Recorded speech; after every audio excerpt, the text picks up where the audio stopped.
वीरेंद्र बाबा तो कल चले गए, लेकिन जिस तरह से उनका जाके प्लेन पर जो सीट जो दिख रही थी, तो चढ़ते वक्त उनको जाने में नहीं बन रहा था। देखिए, ये तो प्रोटोकॉल का सीधे तौर पर उल्लंघन है। नियम कानून की धज्जी उड़ाई गई।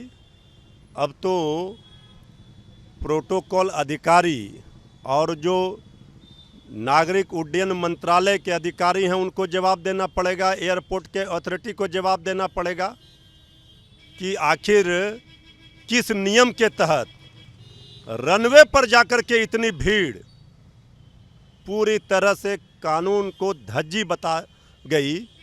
इस पर तो भारतीय जनता पार्टी के नेताओं को जवाब देना होगा। तो नियम कानून की बात करते हैं और नियम कानून धज्जी उड़ाते। ये कौन से शास्त्र में, ये कौन से धर्म में कह रहा है कि आप रनवे पर जाकर इतनी भीड़ लेकर चले जाएं? आज से पहले इतने वीआईपी लोग आए, इतने बड़े बड़े लोग आए। इस तरह से रनवे पर अगर कोई नियम कानून तोड़ करके ये तो कह रहे हैं, ये तो प्रोटोकॉल का खुल्लम खुल्ला उल्लंघन है। और इसका जवाब गृह मंत्रालय को और नागरिक उड्डयन मंत्रालय को देना पड़ेगा, भारतीय जनता पार्टी को देना पड़ेगा कि आखिर ये प्रोटोकॉल किस नियम के तहत तोड़ा गया है। कि अगर रेलवे स्टेशन की तुलना हो गई क्या है? यही हम कह रहे हैं, ये तो लग रहा था जैसे अफगानिस्तान हो गया, कोई नियम कानून मान ही नहीं रहा है। अगर यही दूसरे विरोधी दल के नेताओं के द्वारा किया जाता तो हाय तौबा मचाया जाता। ये कौन सा राज कायम करना चाहते हैं? ये तो केंद्र सरकार की एयरपोर्ट अथॉरिटी तो केंद्र सरकार के अधीन है।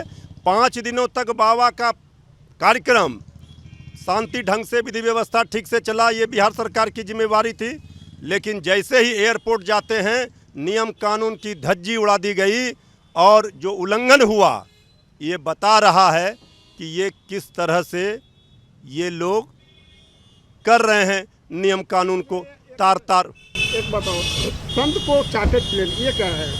देखिए, अब तो सब लोग, ये सवाल सब लोगों के जेहन में है।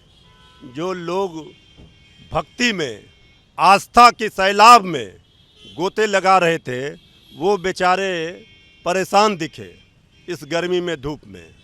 लेकिन आओ भगत में जिस तरह से पूरी तरह से भारतीय जनता पार्टी लगी रही, तो भारतीय जनता पार्टी को अब अपने राजनीति पर, अपने राजनीतिक मुद्दे पर भरोसा नहीं रहा।